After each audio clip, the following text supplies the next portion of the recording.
Hello,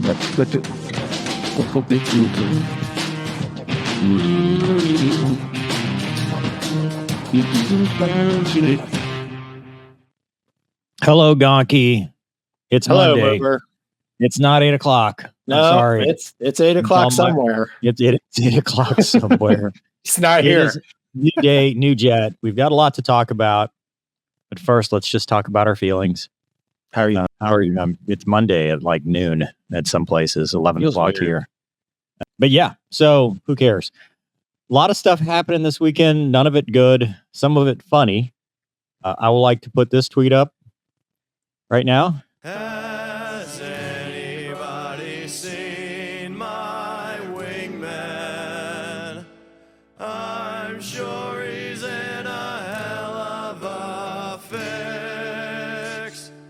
I have scanned all through the skies, but I need. So Joint Base Charleston put out a tweet. It said, we're working with MK. This is before they edited it, which I'm glad I got the screenshot. We're working to locate one of their F-35s who was involved in a mishap near our base this afternoon.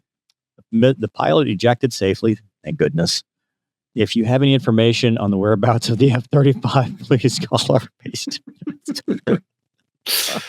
Oh, goodness. I usually keep a leash on things that I don't want to, run away. And then, of course, it's because Lockheed didn't pay the extra, or they didn't pay Lockheed the extra $69.99 to get the Find My F-35 feature with the airbag.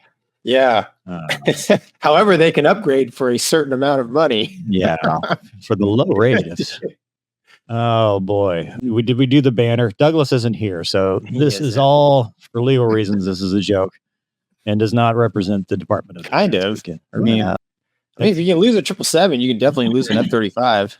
I know they're probably, dude. What if it's aliens? They're in the same hangar. What if it's the same aliens that stole? They're getting quite a collection of airplanes. All right. Well, here's the article. We'll talk about it. U.S. asked for help finding a missing F-35 jet after. I'm sorry, it's serious, Gonky. After the pilot ejects during air quote mishap by Chantal da Silva, a U.S. fighter jet stealth capabilities appear to be working too well, with authorities forced to ask the public for help finding an F-35. I don't know why they keep putting mishap in quotes. That's what it is. Anyway, so the pilot ejected from Fat Amy. He was found in, I think he ejected on the street. Yeah, dude. That's where they found him, in a neighborhood. Is the F-35 not on block somewhere? Have they checked the chop shops? I mean, is that? I don't. You can get your wheels stolen in some parts of Charleston. I mean, well, thank God the pilot's okay. But hold on, let me finish the article, and we'll talk about that. So anyway, they looked for it. It was still in the autopilot mode when the pilot ejected from the aircraft, so there's a possibility that it could still be airborne. Well, probably not now, but at the time of this article. Could have crashed, but he was unable to elaborate. Circumstances that prompted the pilot to eject from the aircraft were not immediately clear. And then, of course, the public is, the representative Nancy May says, how in the hell do you lose an F-35? How is there not a tracking device? And we're asking the public to find a jet and turn it in? Yeah. So aerospace giant Lockheed describes the F-35 series on his website as most advanced fighter jet in the world. A little too advanced. Yeah. Most lethal, stealthy, survivable aircraft. So, Goggy. So, all right. Let's answer some questions, because the Twitter sphere, this has obviously been meme city. And people have asked questions. And one of the first questions, obviously, we're thankful that the pilot's okay. Any ejection that you can walk away from is a good one, especially with Fat Amy. I still don't trust the whole ejecting through the canopy thing and with shards and everything. I think that's... Anyway, so we're grateful for that. And I'm sure it's going to be a while. Gonky, flying on a Sunday, is that a Wombat? Because I brought this up to Wombat, and he's like, yeah, dude, we flew on Sundays all the time. That's not really an Air Force thing. So Marines flying on Sunday, is that across country, or are they doing real work?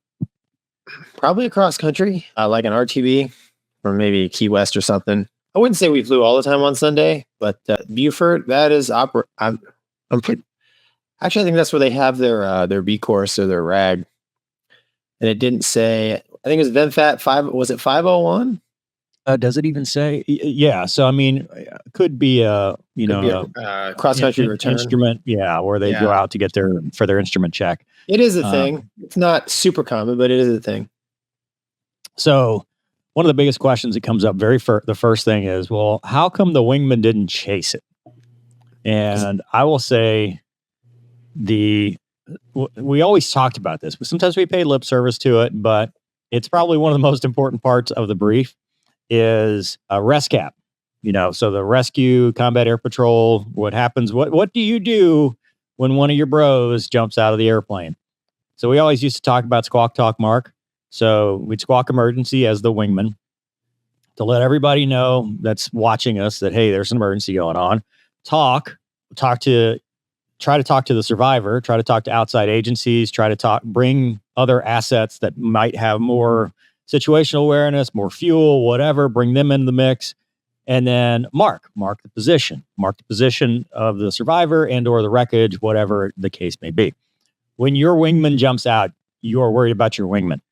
You are not chasing down a self-aware, morbidly obese Amy as it traverses the countryside. As it waddles across the country. Waddles across the country like a Chinese spy balloon. Like it's just not.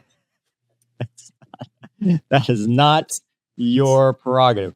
What I am surprised, though, is that the alert. So Charleston, who would be sitting? That would be DC, probably. So Virginia, right? Yeah. So Virginia. Charleston, South Carolina. So that'd be the Virginia Andrews guys. Who's sitting alert? Because that's who would probably be next up, unless they had another.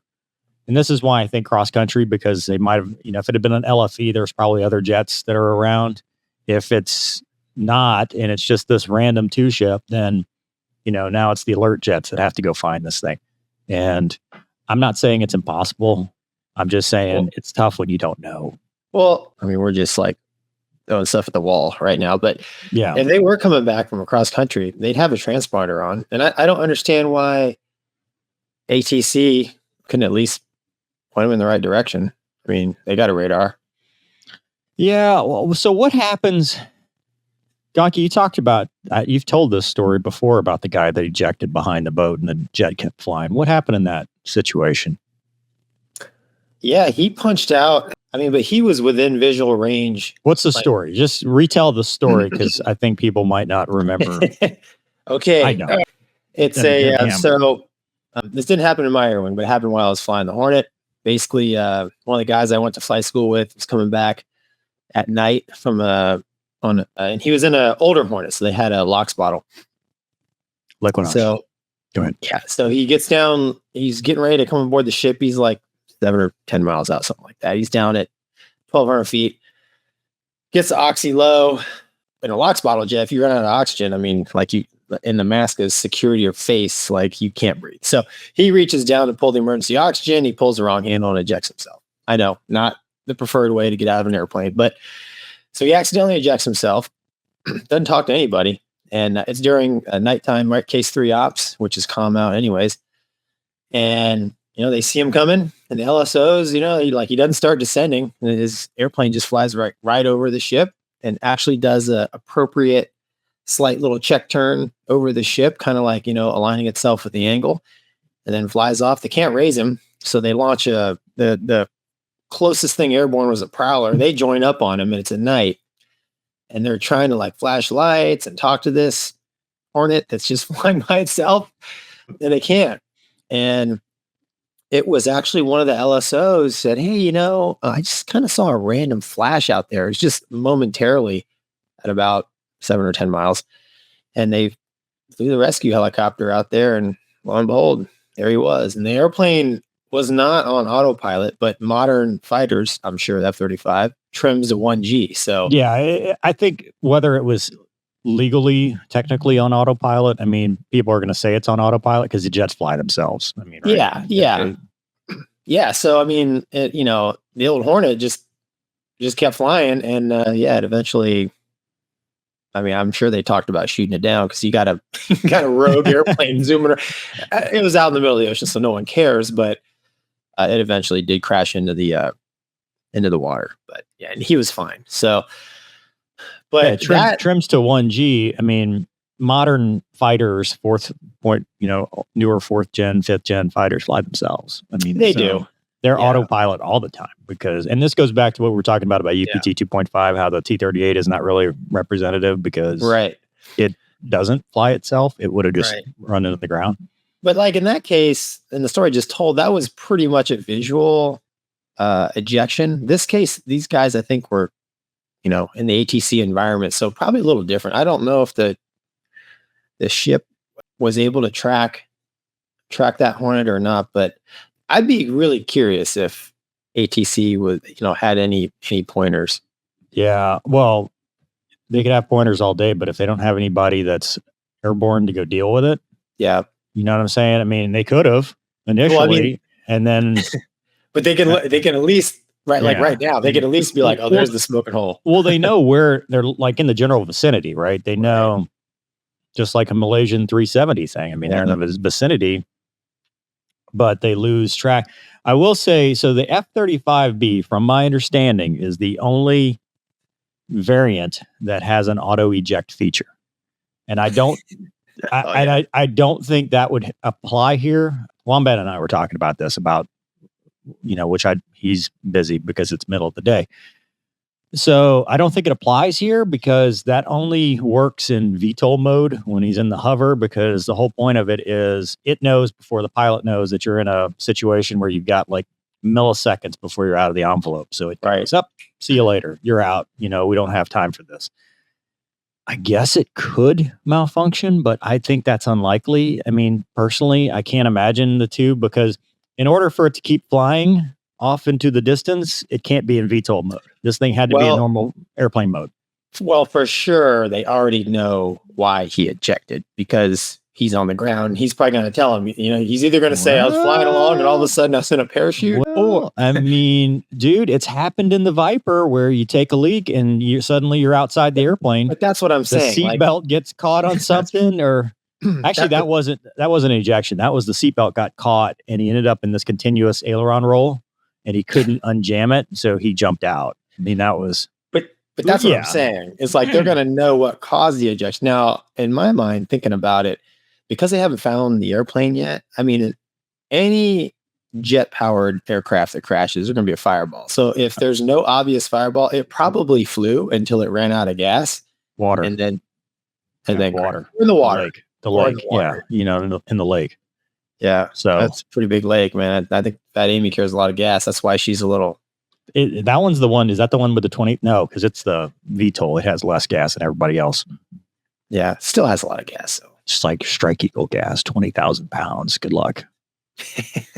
Yeah. Well, clearly. There is a book that's very similar to this, and I can't talk about it, but it's called Spectre Rising. Yeah. Faked to crash. You should buy it. Stolen F-16 for the Chinese. Not saying. Yeah. Just saying. For sale. Probably on Amazon. Anyway, gonky. So yeah, they're still out there, and sir, what? Are we being too literal? No, we're following orders. We were told to call the desert, so we're calling it. And to do the sad part is, in the world we live in today, that was satire back in the 80s when this was made. This is like Idiocracy. It's a documentary now. Yellow light, gonky. Yellow light. Sorry, man. I can't. Yeah. You imagine, dude, like, no. So this is happening in Charleston, right? Imagine this happened. We flew Hornets in New Orleans. Oh, imagine you're on the east side of New Orleans, you jump out, and now your jet's gone, and you're out in the middle of some very dangerous, sketchy places with just you and your flight suit. Yeah. The whole time I'd be thinking about, this is probably going to earn me a hostile renaming. This is probably going to give me a new call sign. I'm never flying again. This is terrible. Is that all you need to do is post a YouTube video for that?